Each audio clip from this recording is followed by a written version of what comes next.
This program provides education, not advice. Sponsors pay a fee for endorsements and interviews. See the truthayf.com disclosure page for details. This is where technology, innovation, and personal finance come together. This is the truth about your future with Rick Edelman. Brought to you by Global X ETFs, dedicated to providing investors with unexplored intelligent solutions, and by Invesco QQQ, a fund that allows you to access the innovators of the NASDAQ 100. Invesco.com/QQQ. It's Friday, January 13th. It's Friday, January 13th. Hey, welcome to The Truth About Your Future. I'm Rick Edelman. We've got on today's show conversation with Lex Sokolin. He's one of the top crypto experts. This is going to be a deep dive talk. You're going to love it. Also, Jean's going to be with us with her word of the week.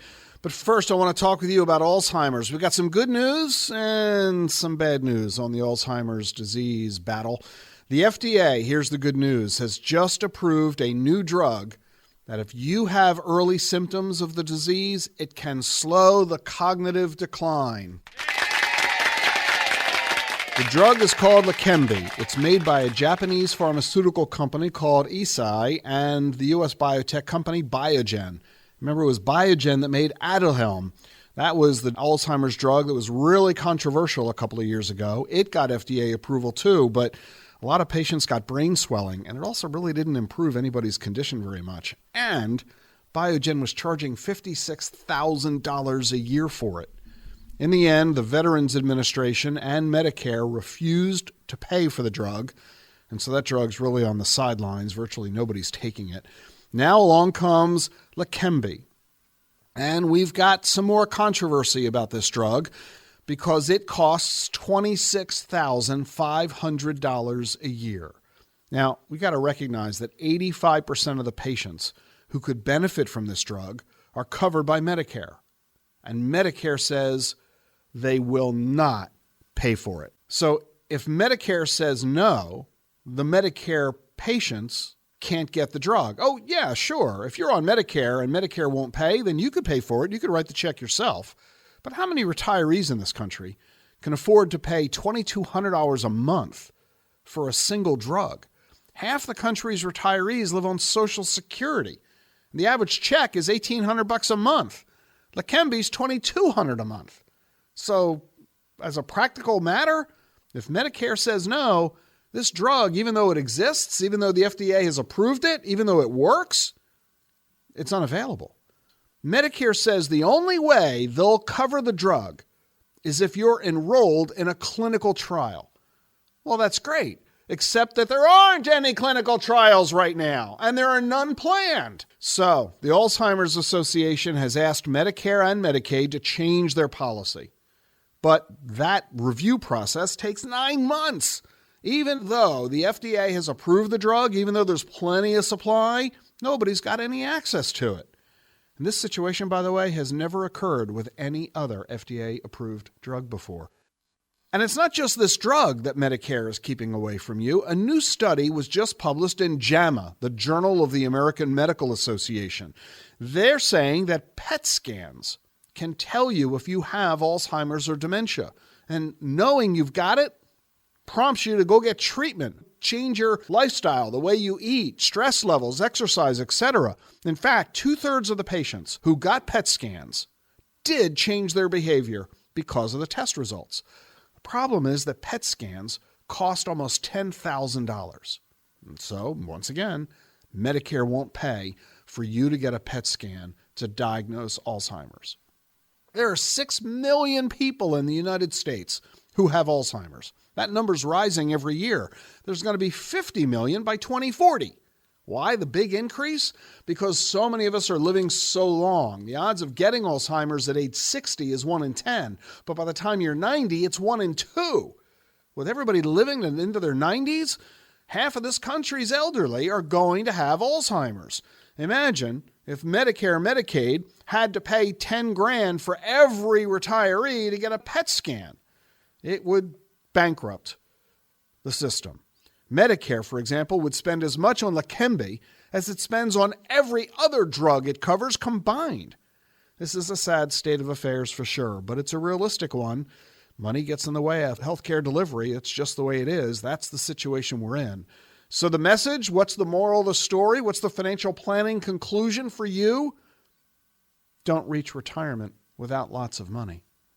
And that's why financial advisors, you need to make sure you're counseling your client on the likelihood of large amounts of money that they're going to spend on healthcare in retirement.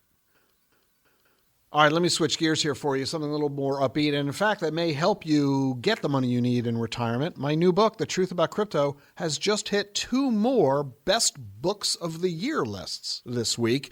Crypto News just published a list of the 5 cryptocurrency books to read during this crypto winter. And they cited The Truth About Crypto.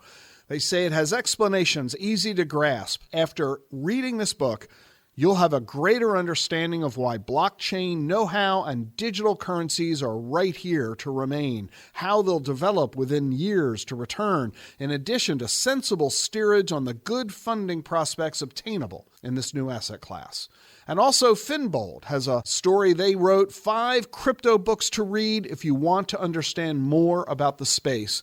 They said about the truth about crypto, after finishing this book, you'll have a better understanding of why blockchain technology and digital currencies are here to stay, how they will develop in the years to come, as well as practical guidance on the investment possibilities available in this new asset class. My national #1 bestseller, The Truth About Crypto, available from your favorite bookseller. I'm Rick Edelman. When we come back on the program, Lex Sokolin of Consensus and Gene's Word of the Week. Stay with us.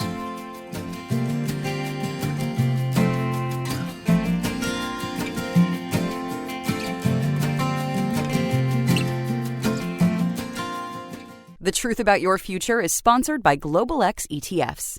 Exponential technologies are transforming the world around us and creating investing opportunities along the way.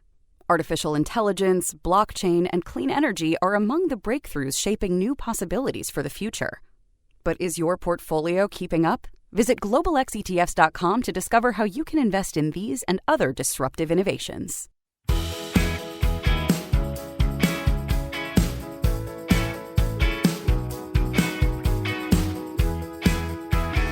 Welcome back to the program. Thanks for hanging around on the Truth About Your Future podcast. I'm really excited to be bringing back onto the program my really good friend, Lex Sokolin. Lex has been in the crypto space a really long time. He's a chief crypto economist and the global fintech co-head at Consensus.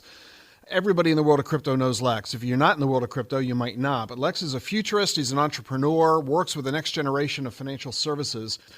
And he focuses on emerging digital assets, public and private enterprise blockchain solutions, decentralized finance, autonomous organizations.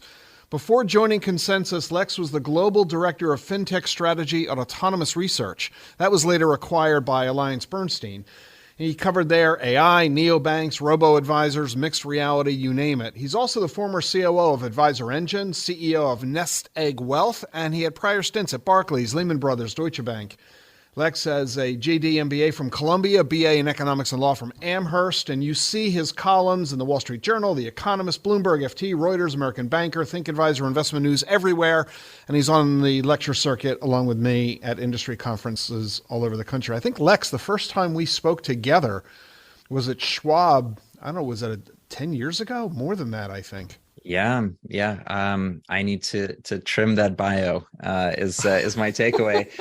But yeah, it was I think from the robo-advisor world. I had gotten bit by the entrepreneurship bug around 2010 and was focused on digital wealth and trying to figure out kind of the consumer experience. And I think that's probably where we started to intersect.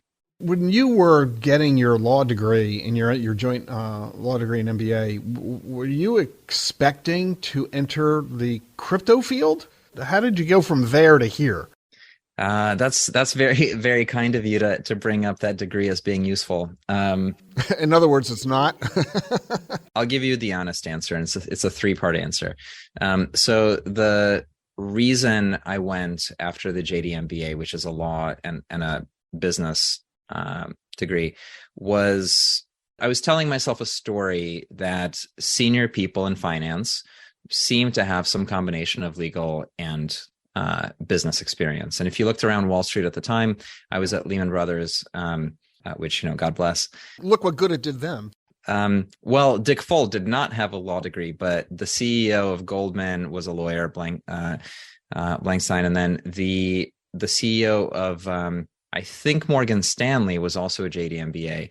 And then one of my direct managers, who used to be Lehman CFO, was a JD MBA. And I thought, okay, well, high finance is so complicated. You need the numbers, but you also need the systems. You need to understand regulation and the law and so on.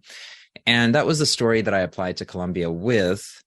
Later on, what I figured out is that it's totally correlation causation was totally mixed up in my sample set, right? So it's not that these people were so good at their job because they went to these schools and got this background. It's the opposite, right? So if you've got the capacity to get these degrees, then you've got the capacity to run these firms.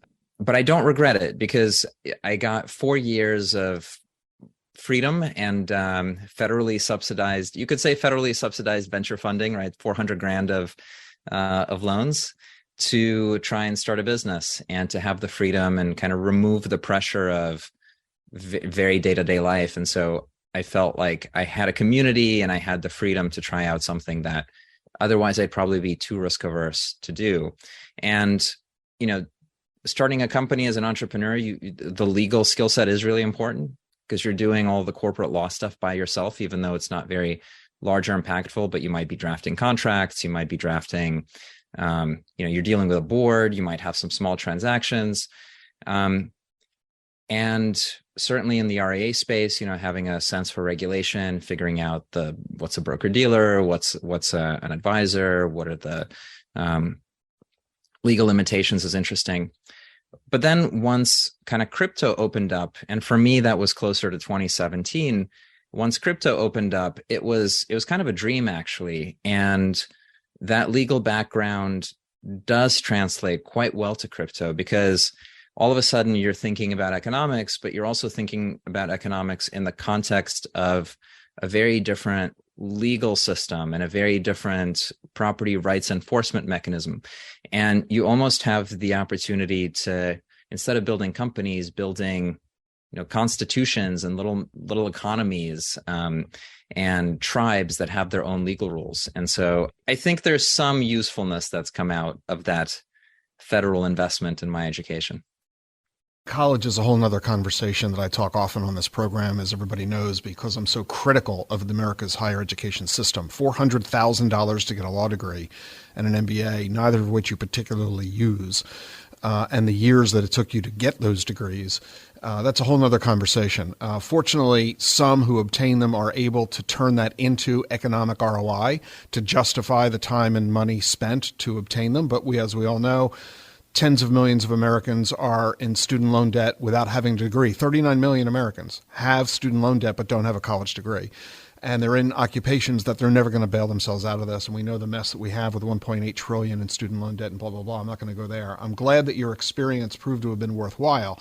But I want to see the connection now, Lex, of the rabbit hole. Everybody always asks, you entered crypto in 2017. What was your introduction to it? What was your reaction when you first introduced? My first interaction with crypto was with Bitcoin and with crypto assets and that first kind of macroeconomic story. And I think that it goes, I had my robo-advisor, and so that meant I went to every conference and tried to sell things I didn't understand to other people that didn't understand them but would pay for them, which always turns out fantastic. And I ended up in this San Francisco FinTech conference, as a founder, feeling like I'm on the edge and I should know what's going on. And it was 2012, and the host said, "Raise your hand if you own Bitcoin." And something like a third of the people in the audience raised their hand. Wow. 2012, early on. It was a FinTech conference. It was San Francisco. What are you going to do? I've stolen this technique now, right? If I'm ever giving a speech, I immediately start with a quiz of who owns what and so on. Anyway, I didn't raise my hand because at the time I didn't own anything. And it was a little bit of an identity crisis. There's a little bit of FOMO, how am I not getting this right? And so I came back, and Bitcoin was at $250 at the time. I opened up a Coinbase account. It was my birthday. And my wife was like, I'm gonna get this for you, but I'm only gonna spend $125 because obviously this is ridiculous. At $125 in 2012, you got half a Bitcoin. It's fuzzy in the past, but it was half a Bitcoin for 125, and she wouldn't buy me more, so I spent 125 more of my own hard-earned money while being in my Columbia grad school hole. That math sounds about right. When I first started in 2012 as well, my first Bitcoin, I think, was either $400 or $700 in that range, and my wife had the same reaction of we're going to put a severe limit on the amount of this nonsense you're buying, which I continue to tease her to this day about. Yeah, I mean, I got a lot of pushback from her, and then lots of other people as well. But I didn't fall in love with the macro narrative. I think there's a subset of people who, gold bugs and anarchists and kind of countercultural people who are very enamored with the commodity nature of Bitcoin and with the idea that it's decentralized and, find it as the apocalypse hedge story. And that's an asset class story. And I was really busy building like a software product for people. And so my lens at the time was like, all right, well, maybe this is something people hold a little bit, but it's not Google, right? It's not going to be the delivery mechanism of financial products to everybody. So I forgot about the crypto space until 2017. And what happened in 2017 was I was at Autonomous and I was looking into platform shifts, technology platform shifts. And I saw Ethereum launch, and the idea that you could put a computer into a ecosystem that has a digital asset was very alien, and for me, like, bells ring when something is super weird. When something is very strange, it tells me to pay attention. So, last year, an example of this would be fashion companies designing 3D objects into NFTs that, like, people on Instagram would wear, and then they would be rendered and sold on NFT marketplaces. Yeah, you're talking Dolce & Gabbana and Gucci and Burberry and Tiffany. Yeah, and most people will say that's weird nonsense. It's just toys, right?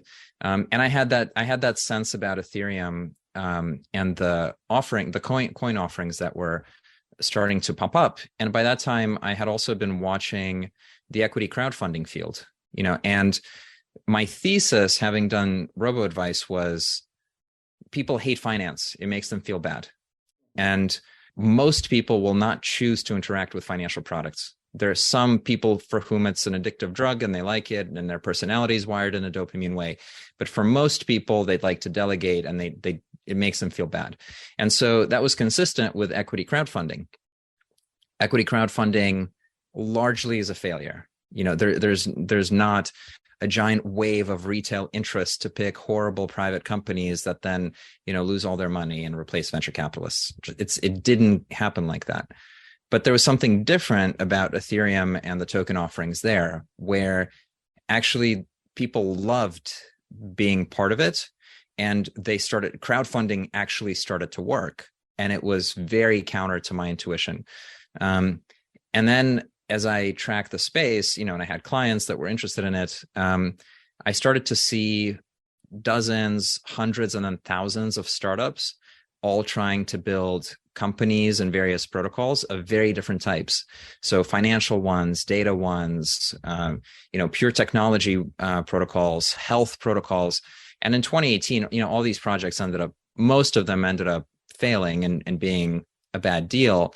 But it was profoundly interesting because it was an operating system for decentralized applications that could do, financial functions in the same language as legal functions, in the same language as privacy and data and all of it. And having grown up in finance, the idea that your venture capital and private equity and fixed income and equities are all in the same place is also, like, profoundly liberating. And so I was just very compelled by this idea of a computational blockchain. And so I ended up joining Consensus, which is essentially the labs company for Ethereum, runs the wallet, the developer infrastructure, launches protocols, works on the main Ethereum protocol, and have done a bunch of things there. And what I find really interesting is that what fascinated you about Ethereum when it came about, and I remember that really clearly. My excitement about Ethereum was who was behind it. The Ethereum consortium filled with Fortune 500 companies that were paying no engagement at all to Bitcoin. But along comes Ethereum and the notion of programmable money, smart contracts, the ability to, as you said, put a computer into a digital asset, a coin or token. We had such huge companies engaged in this that my attitude was, I don't know if Bitcoin is going to survive, but Ethereum is real, because these companies are not going to waste their time and energy or their reputations in something that isn't going to prove to be successful. And so like you, I got very excited about Ethereum extremely early, bought Ethereum as soon as it became available, and have continued to own it since. At this point, I own more Ethereum than I do Bitcoin. What's your view today about Bitcoin versus Ethereum? Where is your excitement lying more? I would be, it would be too much to call myself a technologist. I can do some things with code, but I wouldn't call myself a technologist. But maybe as somebody who's predisposed to entrepreneurship and building, and somebody who understands like software businesses and their ecosystems, the idea of an orthogonal internet, like a Web3 relative to a Web2, an internet that has different starting principles, where the economy of it has digital scarcity rather than infinite supply, where there is tokenized money and ownership rather than endless attention and advertising. It's a dialectic to the internet. It's a different version of it and a stretching of it.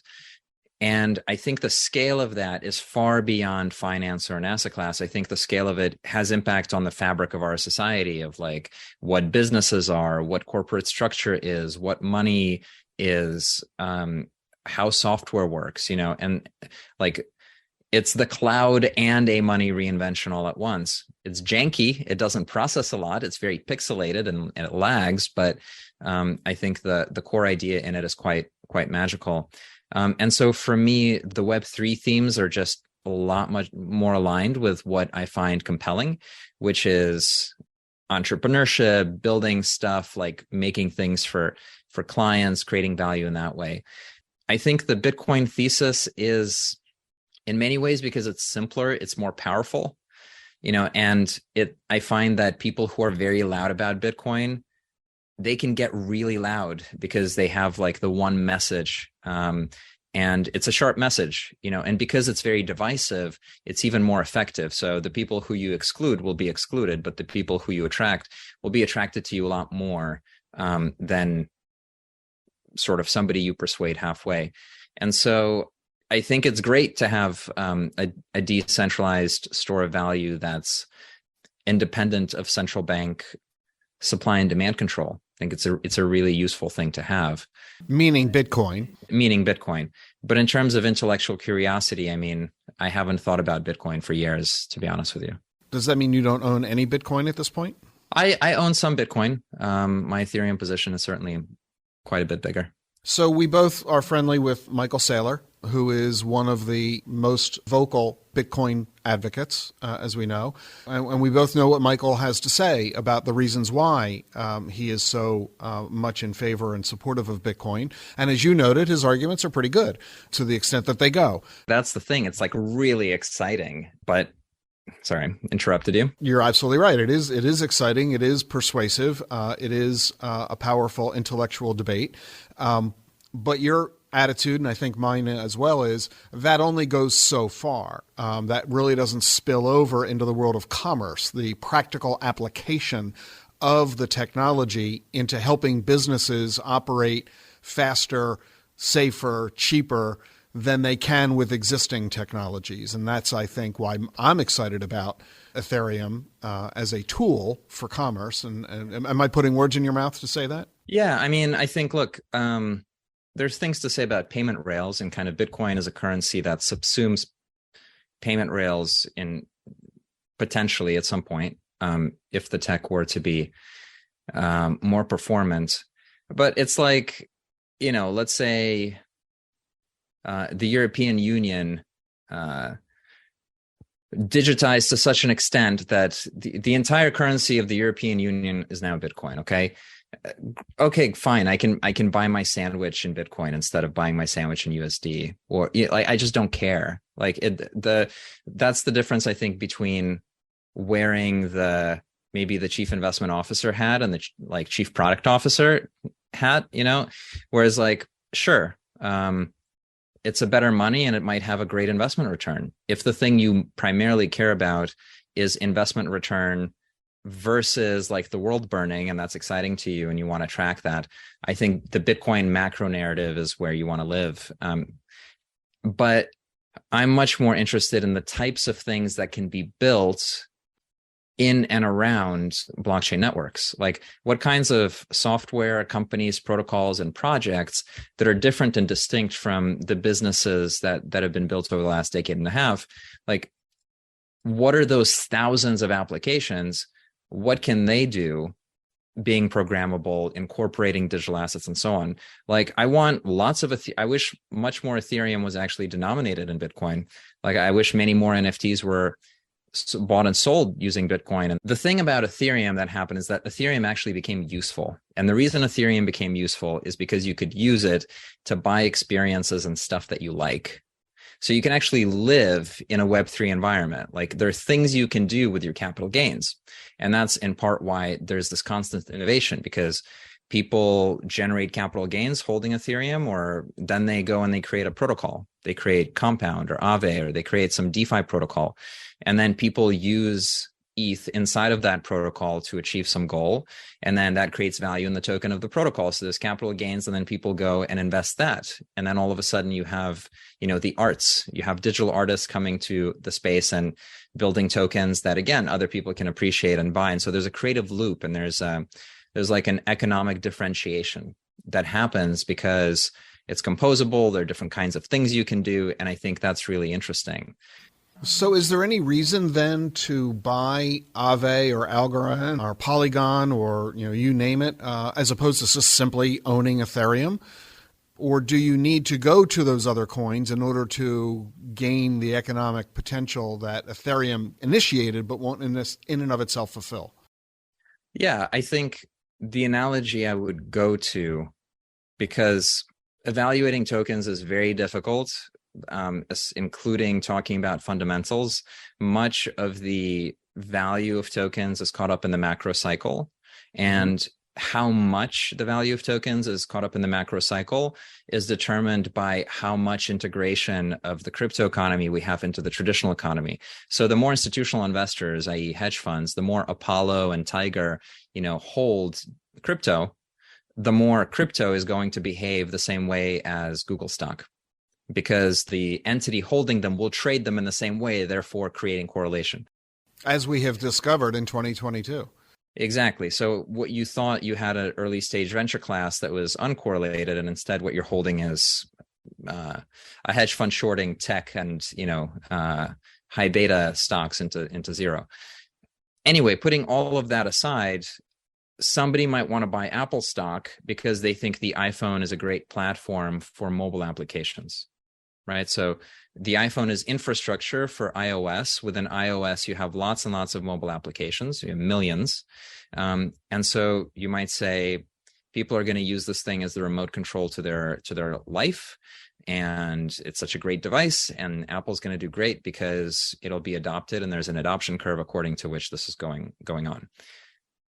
Just because you buy Apple stock doesn't mean you should ignore every single application that runs on the phone, right? So what runs on the phone? Well, Facebook, also JP Morgan, right? So every single company that has a substantive business is going to use the operating system to deliver its services as a distribution channel. And so, they're very different bets. So you might be in a place where all you want to do is hold Apple stock, but you might also be in a place where you want to have exposure to the substantive businesses that people are trying to build. But obviously, it's a very high risk endeavor.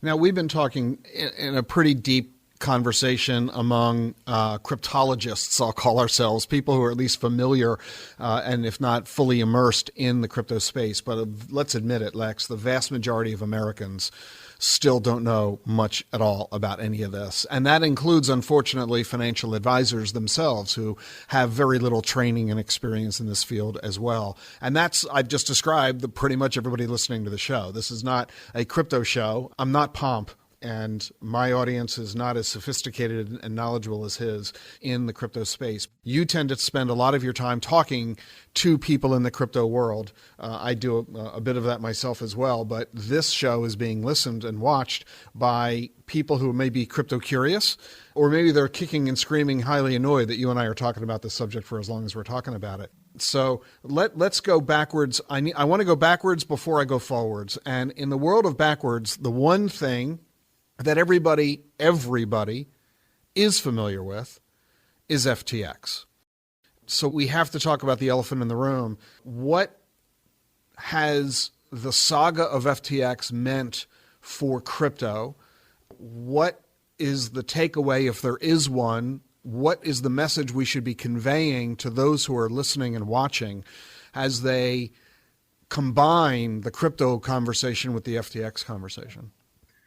It's a really difficult question because there's so many layers of the onion here to peel off. And the first layer is the obvious skepticism and the righteous indignation that many people enjoy in the FTX moment. So my counter to that is you have a choice as a human being when encountering this information. You can use a broad brush to paint different things in the same way, or you can spend the calories to try to understand the granular differences. And it's easier to paint with a broad brush, and it feels good. And it feels good because likely people are coming from a place of like, oh, this thing's hard to understand. It seems kind of grifty, serves them right. You know, my perspective is, again, that there's actual underlying information. And if you want to be intellectually honest, you've got to engage in that instead of doing the easy but the wrong thing. Okay, so if I'm making the claim of like there's something here to understand, what is that? So in any economy, there's a separation between the economic activity of the operating businesses. So the goods and services that businesses provide. I make sandwiches, you buy them. You know, we farm, we produce goods like shoes and clothing and so on. And then we have commerce and exchange around that. And then separate and apart from that economic activity, there's financial activity. And finance is about 20% of GDP, give or take. When you have too little finance, you say we don't have financial inclusion. All these emerging economies are underbanked. People don't have access to credit. If only they had access to credit, they could build businesses and thrive, and it would be a better economy. When you've got over-financialization, i.e. 2008, and you say things like, oh, all these derivatives are weapons of math destruction. You know, there's too much finance. All the banks are stealing the money. They're paid too much. Conflicts of interest, blah, blah, blah, right? Regulate the banks. So we know that there's some Goldilocks sweet spot. You need finance. But there's a Goldilocks amount of it relative to economic activity that you want. And finance has a role, which is to intermediate kind of people's financial health, or to save for the future, to borrow, to invest, you know, to pay for things that are going to grow everyone's pie in the future, but that involves risk. And sometimes you can get caught in that loop.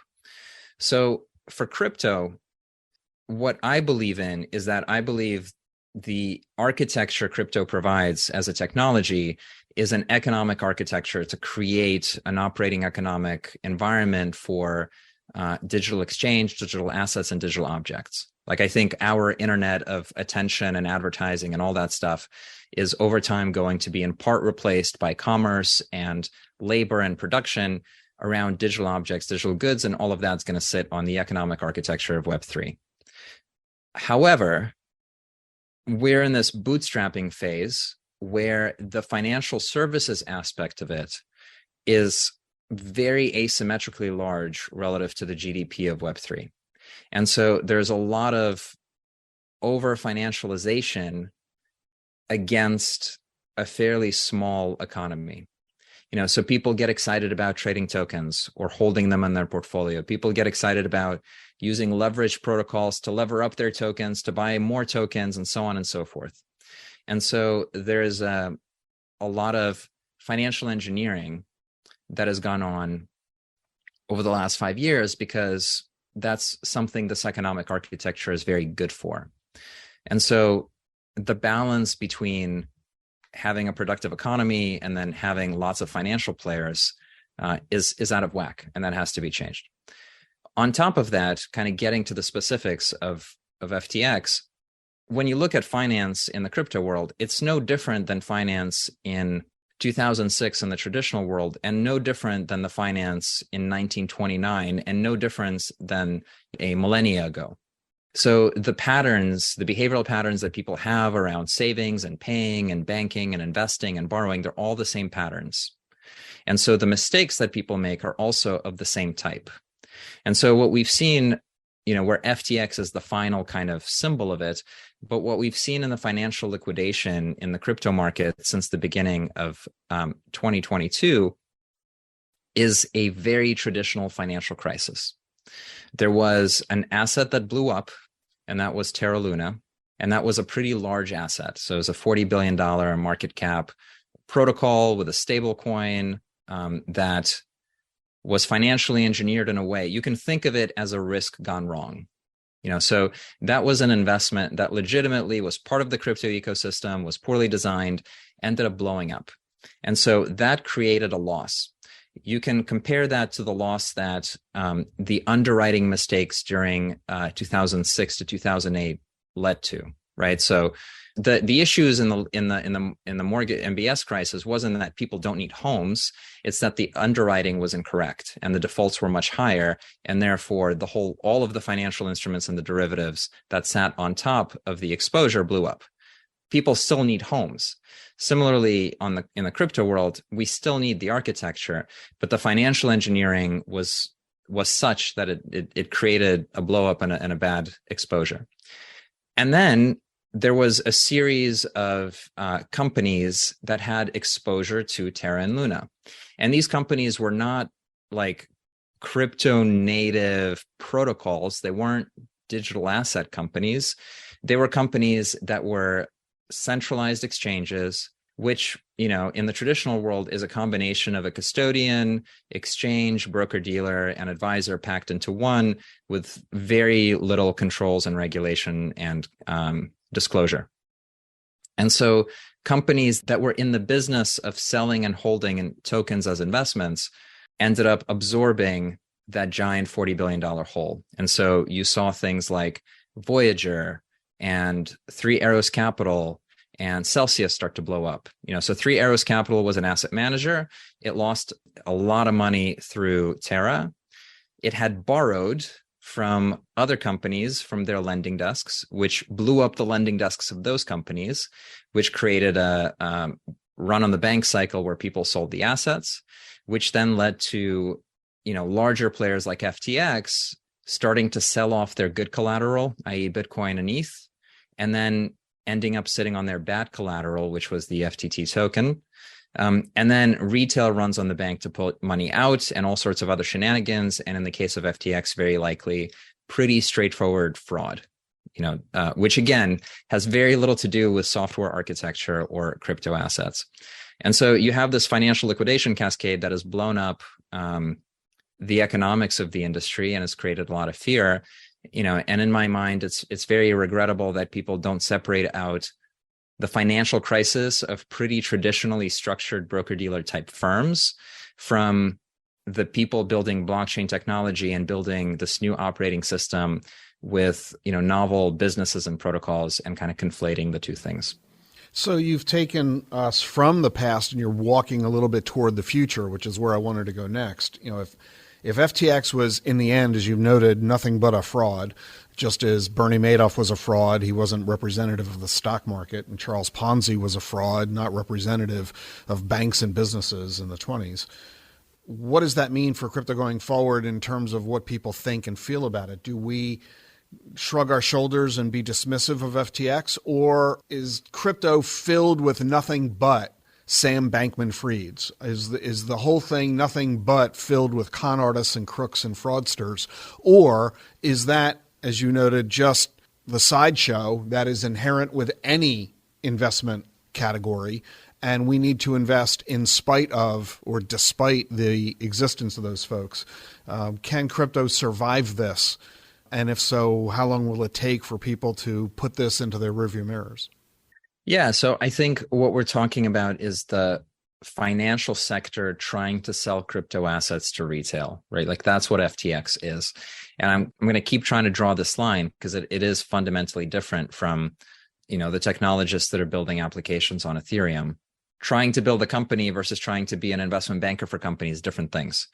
It's not obvious to me yet because I don't have the information, or it's going to take a while, whether SBF was like Bernie in that like the whole thing is a Ponzi versus there was productive stuff that FTX was doing, but there were decisions that were clearly wrong, such as using customer funds, taking customer funds to pay down debts, even if it's done through mechanisms like, oh, we're just borrowing against them or whatever it is. We're collateralizing our taking of customer funds with a token that we minted. So like, I think it's more complex than, oh, it's just literally a scheme. I do think the takeaway for the financial industry around crypto assets is that there's not a great reason for custodial businesses that want to take client money to be treated any different than any other financial services business that takes custody of people's money. So when banks take your money and put them into their depository institutions, there's FDIC insurance on top of it, and that's the answer to bank runs. When investment companies take your money and put them into a brokerage account, that goes to some underlying, like the industry structure of having very large custodians that don't fail because of their enormous trillion-dollar scale, is the answer to making sure that somebody doesn't run away with your money through sort of like these conflicts of interest. Crypto has to do the same. You need to be able to trust these custodial institutions. And right now, no custodial exchange feels safe other than maybe Coinbase. And that's because Coinbase is very well regulated. I mean, it's in the crosshairs of every American regulator. And I think that, that applies across the crypto brokers. That's very different and distinct from, I'm writing an app to create digital identity, or I'm building a community using digital art and, we create social events, or, any other application that people are building on Ethereum, which has something like 300 million registered users and so on. So I think the reputational issues of the brokers are definitely destroying value. They're hurting the venture market, the fundraising market. They are hurting perception. Token raises, it's much more difficult to issue tokens and have people believe that they're worth something, maybe for good reason. So it's harder for builders to build because of the reputational effects of FTX. But the lessons that we learned from FTX are about how financial industry should be structured. They're not about how the internet or Web3 should be structured.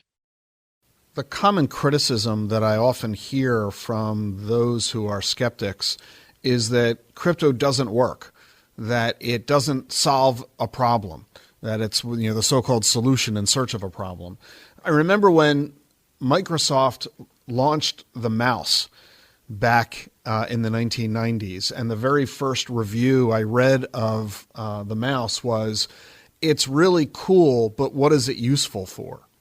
And today, of course, we wouldn't be able to operate our computers, our laptops and desktops without a mouse in so many computer applications. It's so ingrained in the functionality. I wonder to what degree are the skeptics simply not realizing that they're unrealistically impatient, that they are expecting too much too soon from crypto and the technological innovations that it's bringing us, and that we need to be a little more patient to see this technology develop a little more fully, be adopted a little more extensively, to be able to demonstrate the utility, the promise that it's offering. Do you share that viewpoint? Yeah, I think you probably tend to be more kind to skeptics than I would be. I think, this is going to sound very pretentious, and I'm not trying to frame it in that way. From you, Lex, really? Like, take the perspective of an artist, right? That's the pretentious bit, right? Like, take the perspective of you being an artist. Things can bring you inspiration, or they can bring you information about the public mood, right? Because you might try to hit something about the zeitgeist or whatever it is. And so you care about information, but you care about information that lets you create. The pushback that you described, it has no information in it. There is no content in those statements with which anyone can do anything. The first thing is they're on their face, they're wrong statements. And so when people use them today, if people are still using these statements today, like, oh, there's no use case, it's not a better payments mechanism, blah, blah, blah. It just shows that they haven't put in any engagement or work to understand what they're talking about, and that's okay. Not everybody has to care about all the things. There's lots of things I don't understand or care about, but it's just very hard to respond or do anything with that criticism. I think the way to answer that criticism isn't with an argument about, look, it does X, Y, Z. The way to answer it is just to say, look at the usage stats. Like, you think that it's useless and nobody does anything with it, but hundreds of millions of people use it and do something with it, right? So the evidence for that statement being true is just the quantitative evidence of people adopting it and using it, and so Consensus works on MetaMask, which is a crypto wallet. There's an obvious thread between my interest in robo-advice and crypto wallets. Crypto wallets hold your assets. You invest through them. They, in many ways, resemble neobanks and payment apps, but they do a lot more than that. They're like, if you were to take a neobank, robo-advisor, payments app, and all of that, and then attach a browser to it and make that run sort of like an economic architecture, and have all your stuff in there, you would have a crypto wallet. So in the middle of last year, MetaMask had 30 million users. So 30 million, compare that to Betterment, compare that to Stash, Chime, any of the, right? Robinhood, I think, is 10 million users. There was such wild organic demand, not demand by buying AdWords. In the same way that I said equity crowdfunding failed, but these token offerings, there was a cultural caring about participation. And that's what attracted me to the space, right? Like, for just one wallet, and not the Coinbase wallet, not the Binance Trust wallet, but just for MetaMask alone, to have 30 million people per month use it tells me that there's something valuable that they're getting out of their interactions. And I think that's the largest proof you're going to get. If you were to go down the argument route, the argument is the following. Do you remember Real Player from like 2002? Sure. How on a scale of 1 to 10, how much did you love Real Player? Not very. Yeah, like a 0, right? Yeah. So the videos wouldn't play. They would always buffer. It was full of ads. It would slow down your computer.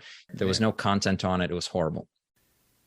Even though Real Player sucked, anyone who at the time said Real Player sucks because streaming doesn't work and video isn't for the computer, anyone who would have said that in 2002, is on their face completely and utterly wrong, right? And that comment at that time had no content in it. There's no information in somebody saying streaming doesn't work because Real Player is not loading. But that's kind of my point, Lex, is that could not people say that today about blockchain? I mean, every business at one point had a fax machine. You couldn't do business if you didn't have a fax machine. Well, today faxes are obsolete, but everybody today has a website. Everybody has a URL in their business. You can't operate a business without a website.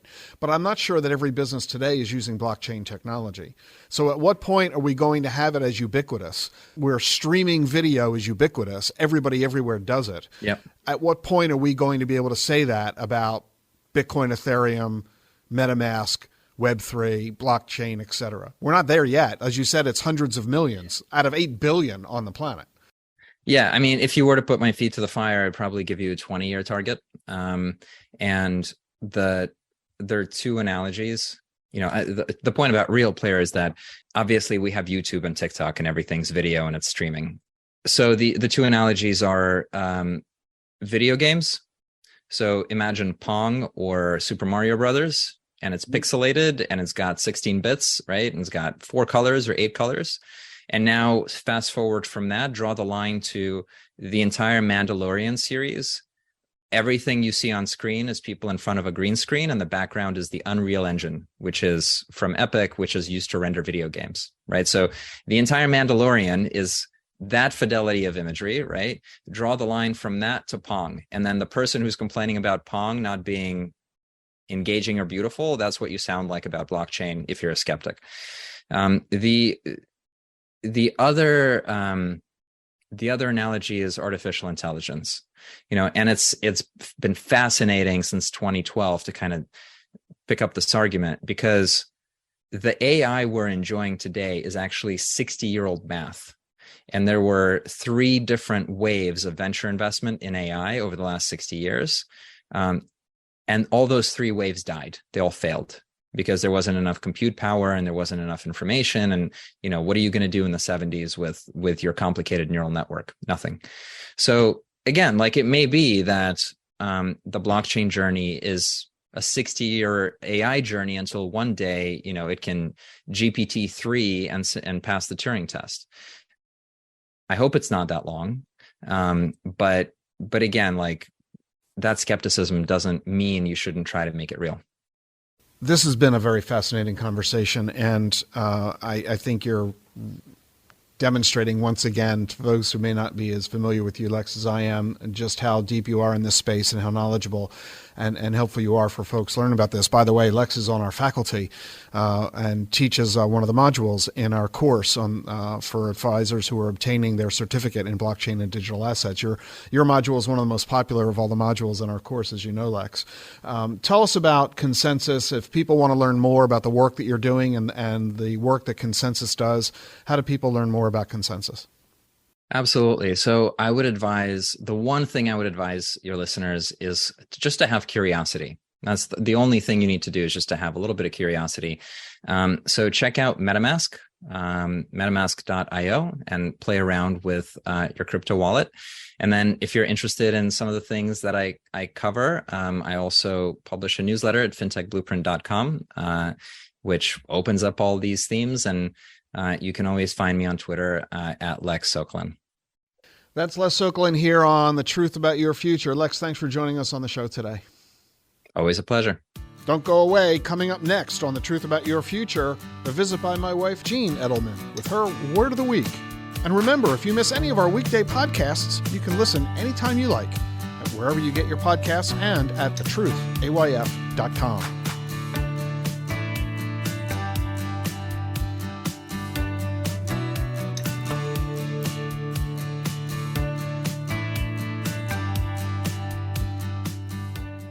Allow us to introduce you to Tom, an ordinary person who helped shape the future by putting his money behind the right ideas. Tom enjoys tending to his tomato garden and is currently developing the perfect blend for his homemade spaghetti sauce. Tom is also accessing companies that help change the course of the aerospace industry by investing in Invesco QQQ. Invesco QQQ is a fund that allows you access to innovators of the NASDAQ 100, which goes to show you don't have to be a rocket scientist to help push progress forward. Become an agent of innovation. Learn more at Invesco.com/QQQ. There are risks when investing in ETFs, including possible loss of money. ETFs' risks are similar to those of stocks. Investments in the tech sector are subject to greater risk and more volatility than more diversified investments. The NASDAQ 100 index comprises the 100 largest non-financial companies on the NASDAQ. You can't invest directly into an index. Before investing, consider the fund's investment objectives, risks, charges, and expenses. Visit Invesco.com for a prospectus with this information. Read it carefully before investing. The Truth About Your Future is sponsored by Global X ETFs. With volatile fuel prices and growing concern about the environment, consumers are embracing alternatives. Should your portfolio do the same? At Global X ETFs, we specialize in investments that look beyond household names, providing access to companies in emerging areas like electric vehicles and lithium battery production. So whether you're interested in EVs, hydrogen fuel cells, or another green technology, there is a world of opportunity to explore. Visit globalxetfs.com to learn more.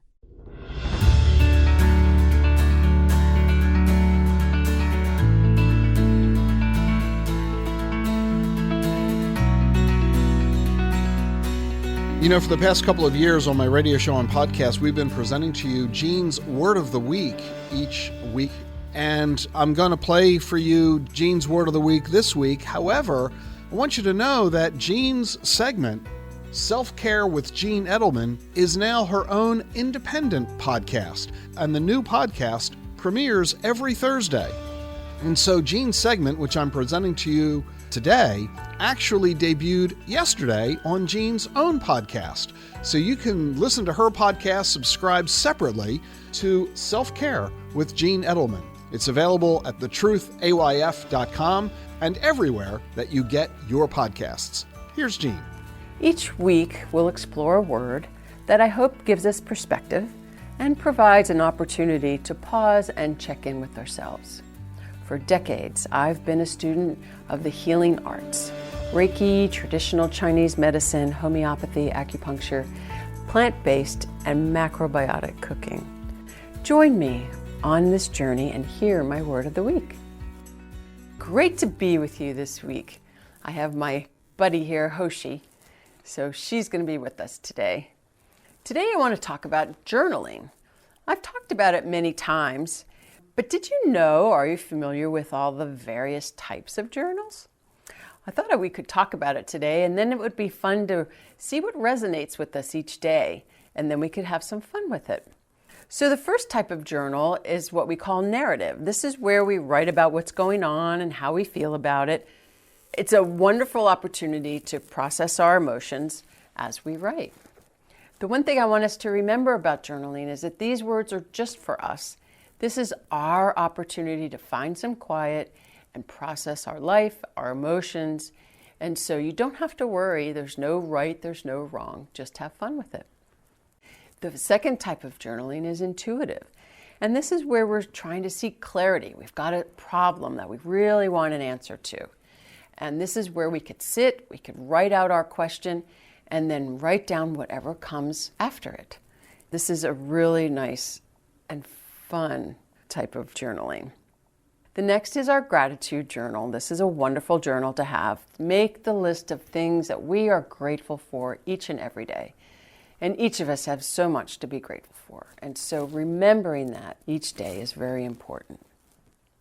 The visual, this is the fun journal. This is where we can get out our crayons and our colored pencils and have words come up or pictures come up. We can doodle, draw. It's just a wonderful, fun journaling exercise.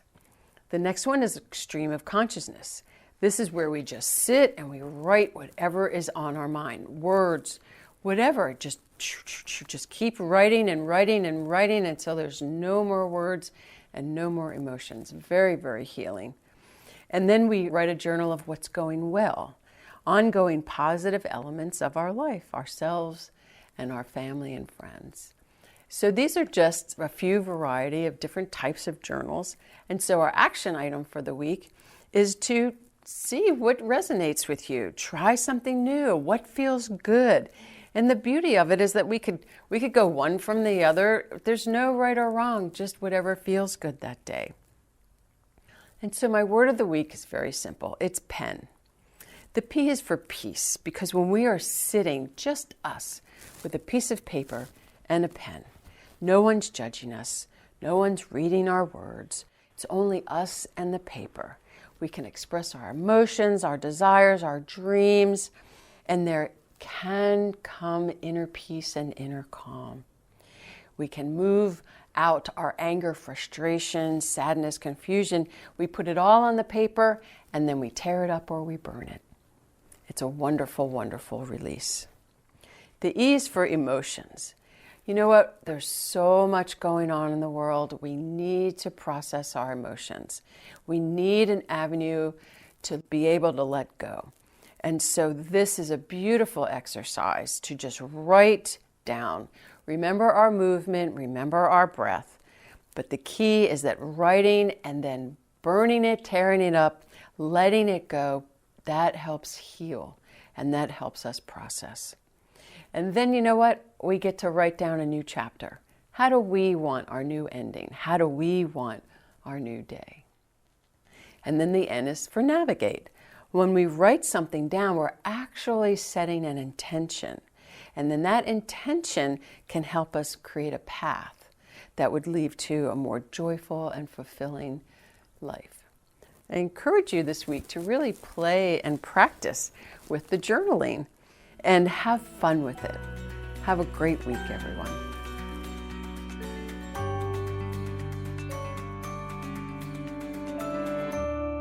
Thanks for joining us on the program today. I hope you have a healthy and safe Friday the 13th. And make sure that you check out our master classes, a variety of subjects on crypto, college, retirement, and more.